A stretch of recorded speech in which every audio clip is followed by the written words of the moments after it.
흔히 사람들이 가지는 공황 발작이나 그에 따른 결과에 대한 걱정이 몇 개가 있는데요.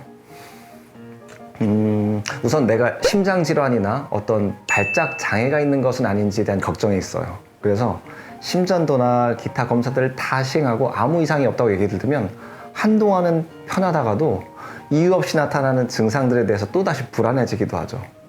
실제로 어떤 환자분은 동일한 검사를 3번 받았어도 검사가 부정확했을 가능성을 의심해서 자꾸 걱정을 하셔서 제가 계속 검사를 또 다른 곳에서 받아보도록 권했던 적이 있어요. 대학병원 2곳에서 더 검사를 받고 이상이 없다는 소견을 들은 이후에야 그런 걱정을 놓게 된 분이 계시거든요. 저는 이런 경우에는 아무리 괜찮다 얘기를 해주는 것보다 실제 이상이 없다는 검사 결과를 듣는 것 한 번이 훨씬 낫다고 보기 때문에 모든 관련 검사들을 가능하면 진행하실 것을 보통은 권장드려요. 그리고 어떤 분들은 공황장애를 보였을 때 다른 사람들이 나를 이상하게 보거나 어떤 다른 문제가 있는 사람을 보지 않을까 하는 걱정을 하기도 하고요.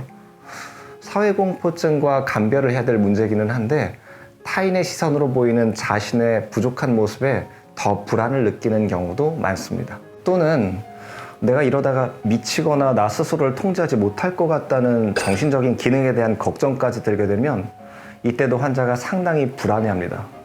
그러다 보니까 발작이 일어났던 상황이나 내가 나를 통제할 수 없는 상황을 최소화하고 자꾸 회피하려고 하죠. 예를 들면 발작이 일어났던 그 상황, 공간을 피하거나 어떤 경우에서는 발작이 반복됐던 요일의 주기성 또는 관련성까지 생각하게 되면서 그 요일이 되기 전부터 미리 불안해한다든지 그래서 아무것도 안 한다든지 또는 혼자 있을 때 발작이 일어났을 때 자신이 도움을 받을 곳이 없다는 불안 때문에 혼자만 있으면 더 심한 불안을 느끼고 또 발작을 일으키는 악순환을 가진 환자분들도 계세요. 주로 정신과에서는 약물 치료를 하는데요. 대표적인 약물로 세로토닌의 재흡수를 막아서 세로토닌 농도를 올려주는 항우울제와 벤조디아제핀 계열의 항불안제를 병행하는 경우가 많아요. 증상의 정도에 따라 다른 종류의 약물을 사용하는 경우도 있죠.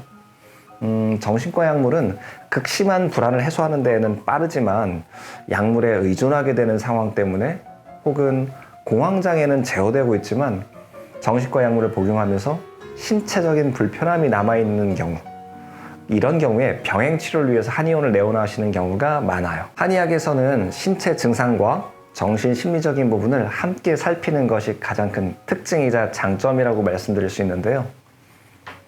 공황장애의 증상이랑 밀접한 관련이 있는 장부는 한의학적으로 심장과 담이 대표적이에요. 심담허겁의 상태인 경우에는 작은 자극에도 깜짝깜짝 잘 놀라고 겁이 많고 쉽게 피로를 느끼죠. 꿈도 많이 꾸고 잠도 잘 못 자는 증상들이 나타나기도 해요. 이 밖에도 개개인의 신체 반응을 살펴서 간기울결, 간심음허, 신비불화, 심화항성 등과 같이 여러 개의 변증들 중에서 이 환자가 어디에 속하는지를 구분을 하고 이에 따라서 맞춤 처방을 하게 됩니다. 대표적인 처방으로는 온담탕, 귀비탕, 영계출감탕, 시오가 용골무려탕 이런 것들이 있는데요. 한약의 장점이라고 한다면 불안을 줄여주는 것만이 아니라 신체 전반적인 문제를 편하게 함으로써 몸이랑 두뇌 균형 상태를 회복시켜주는 데 있어요. 그래서 오래 복용한다고 해서 내성이 생기는 문제나 불안은 감소하는 대신에 자꾸 졸리거나 멍해지는 등의 부작용 이런 것들이 없다는 것이 가장 큰 장점이 되겠네요.